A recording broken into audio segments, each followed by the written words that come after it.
Oh, good evening, everyone. Happy Maga Puja, Maga Punami. In Thailand, they call it Maga Puja. Puja is paying respect or homage. Magha, because it's the full moon of Magha, the month of Magha.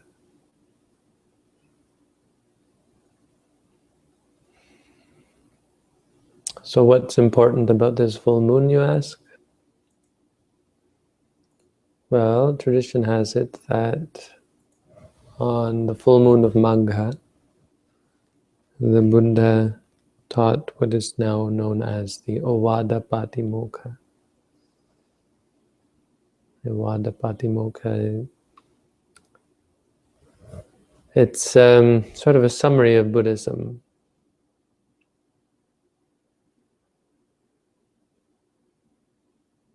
It's well known.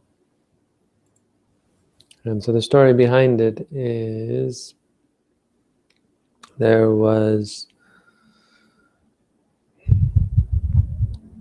not much of a story. There was a group of monks who were meditating, and it may have been the fire ascetics, the fire worshipping ascetics in Rajagaha, because there were 1,250 of them, which coincides with the number of fire worshippers there were. And so they were meditating on their own, and one of them was practicing strenuously and became an arahant. And he realized that he had attained the goal.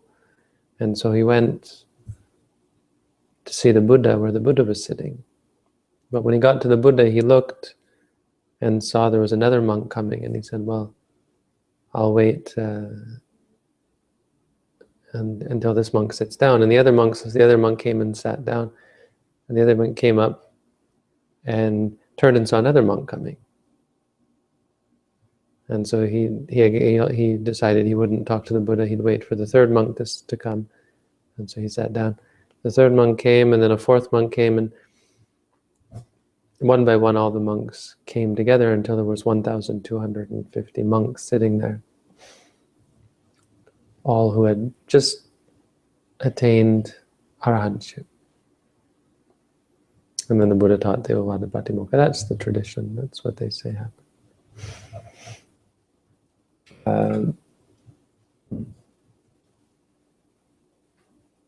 What we're going to look up here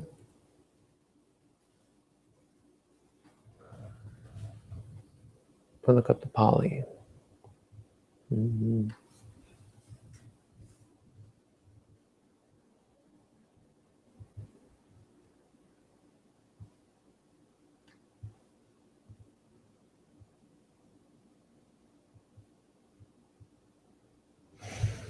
So it starts, Khanti paramang tapo tithika, Nibbānang paramang vadanti buddha, Nahi papajito parupaghati, Samanohoti parangvihetayanto, Sabapapasa akaranang kusalaso pasampada, Sachitta paryodapanang etang buddhana sasanang, Anupavado anupaghato, Patimokhe jasangvaro, Adhichitte matanyuta cha bhatasming pantancha sayanasanang, Adhichitte cha ayogo etang buddhana sasanang. It's 3 verses, or 3 stanzas. And it's in the Digha Nikaya, it's also in the Dhammapada.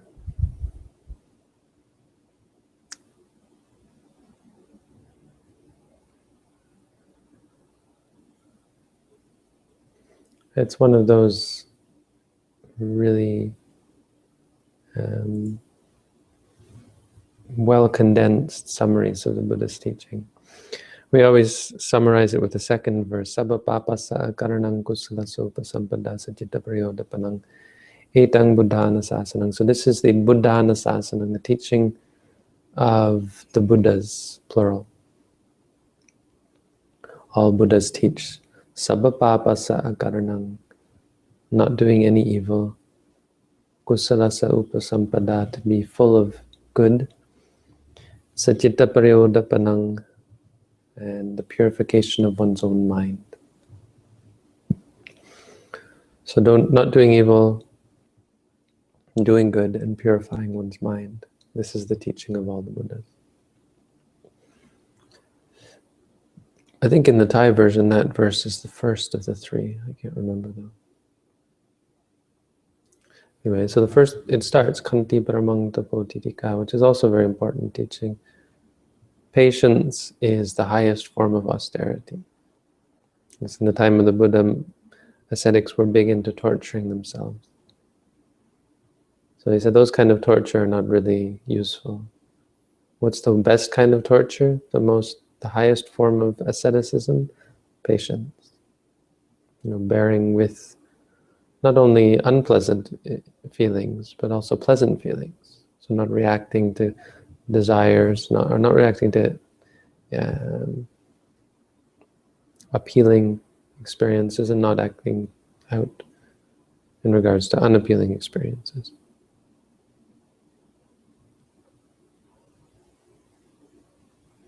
Nibbanang paramang vadanti buddha. Nibbana is the highest. There's nothing in samsara that can compare to Nibbana, nirvana. Nahi papachito parupaghati.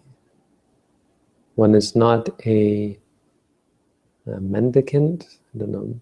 Papajita is one who has left the home life. One is not properly left the home life who attacks others, who is violent towards others, mean towards others.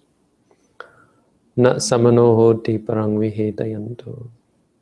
One is not a recluse who vihetayanto. I can't remember. It's something like who attacks others or hurts others or scolds, abuses others.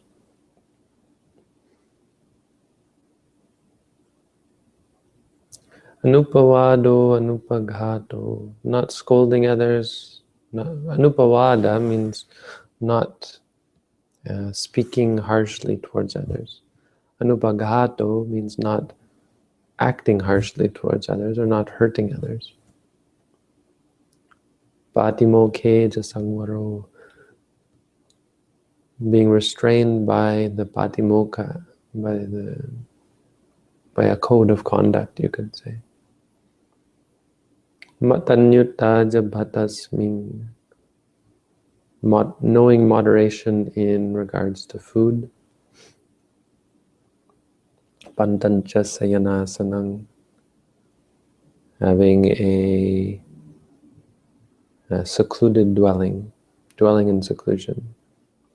Adichitte jaayogo, being intent upon adichitta, adi higher chitta mind, the higher mind. So this is meditation, meditative states, being fixed on it, focused on it. Etang Buddhanasasanam. This is the teaching of all the Buddhas. So Maga Puja is normally in Thailand, not in Sri Lanka, I don't think. No, I'm pretty sure they don't know about it in Sri Lanka. It's a very important holiday in Thailand, though, for Thai Buddhism. Actually, just an excuse to celebrate, I suppose, an excuse to meditate, an excuse to have some kind of religious activity. So, happy Maga Puja, everyone.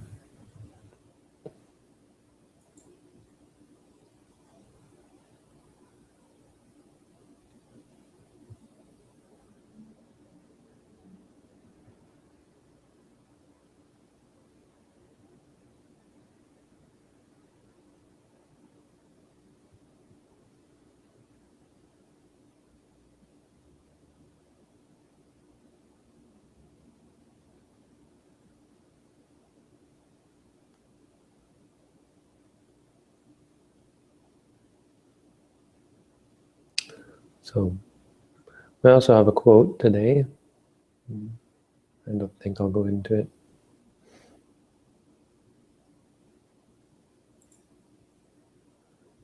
Maybe I'll post the hangout if anyone has any questions they want to come on.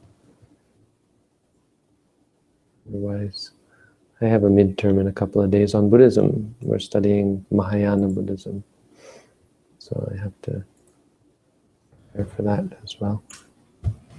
Here's the hangout link if anyone wants to come on and ask a question.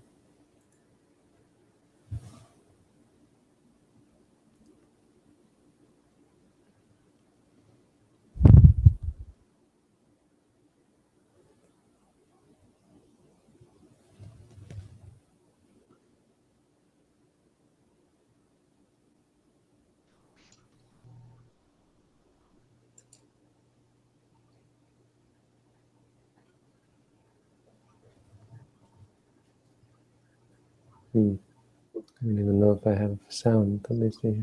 Hello, Bhante. Hey, Tom. Aren't you coming here today? Weren't you coming today? I'm confused. April 4th. Oh, okay. That's why I'm not there yet. We have like 4 Toms coming to meditate. It's quite bizarre. I think actually 4 Toms, not like 4 Toms. Chinese Year of the Tom, of course.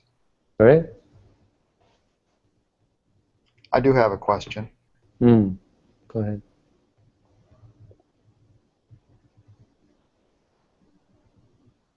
What's your question? My question is, I've been thinking, you mentioned last night, I believe it was, about you have the meditators there, you stick them in a room, so to speak, and they're meditating. And you've mentioned, I've heard you mention it any number of times about no more than 6 hours of sleep in a 24-hour period.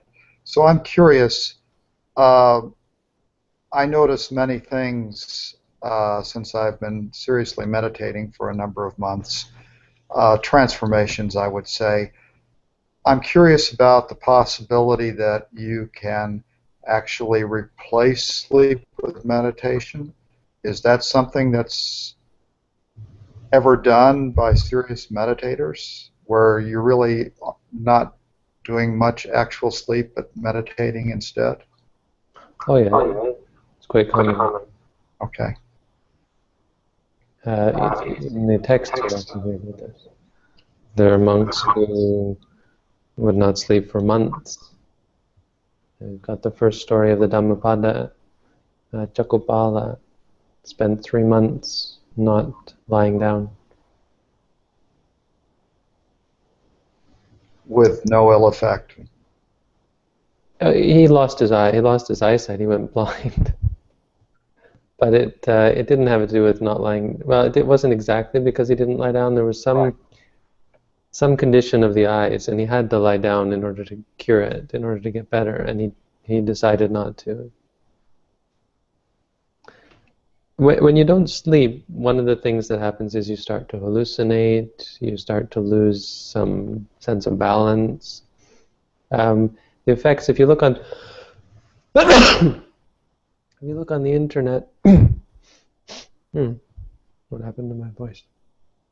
If you look on the internet, the effects of not sleeping are there are effects of not sleeping that they'll tell you about.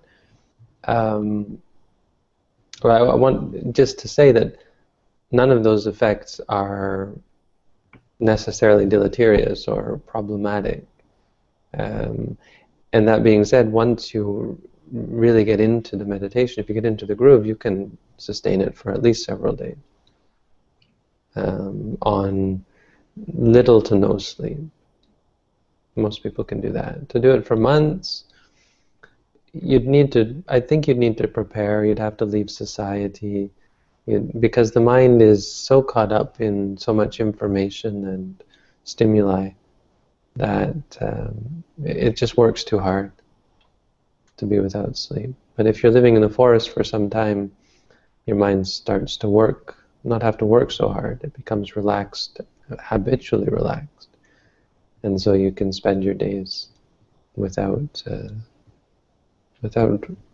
building up the need to sleep. without tiring yourself out. And then when you don't sleep, your mind is already calm. So the first night or two when you stop sleeping, you hallucinate. You'll see things in the floor, walking around. You'll feel dizzy. You know.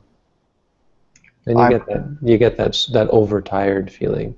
But none of that is really all that deleterious. I mean, they'll say things like we repair our body cells when we sleep. I don't know how that works, or whether there's proof as to the need for it, or whether you could show that through meditation you're doing some kind of cell rebuilding. I don't really understand that part of it, but I know it's been done, and it is done. It is possible, very possible. Well, if I just sleep is important for me, and quite frankly, I got back into my meditation practice because I wanted to cure myself of insomnia, and that's pretty much taken care of now. But now when I wake up in the middle of the night, and I always meditate when I wake up in the middle of the night, I want to release the anxiety of the fear of not being able to go back to sleep. And if I understand that the meditation takes over for the sleep, then I was hoping for that answer. Yeah, absolutely. I mean, that's a big part of getting over insomnia, is saying, like I did this once, and besides, of course, I've done many days without sleep, but at one time, it wasn't even intentional. I had been on a flight from Thailand to Los Angeles, and then I got in the evening, and they gave me a coffee. Someone gave me a coffee to drink. I didn't even think about it. I just drank the coffee. And back then, I was less, actually quite less strict in the rules as well. And now I wouldn't really have coffee in the evening. But so I had this coffee, and then I realized, what am I doing drinking coffee in the evening? Because that was just what they were offering. But I ended up not being able to sleep at all. There was no way I was going to sleep because of the jet lag, the time change. And so I just lay in bed all night, being mindful, meditating. And when I got up in the morning, I really felt fine. I hadn't slept a wink that I remember. What I remember of that night is I was up all night. And but because of being mindful, in the morning there was no ill effect. Well, thank you for that. Yeah, I absolutely, to some extent, you can replace. I don't want to say, because I know people are going to say, oh no, science has evidence to the contrary, but whatever. I'm skeptical of such evidence, because such evidence is always taken from people who need sleep, because their minds are not focused. It'd be neat to do a study on meditators who were going without sleep, and to see the effects, and to see whether there was any difference between them and people who weren't meditating. But I mean, it doesn't take a genius to realize the difference when the mind is calm, when the mind is focused, when the mind is clear.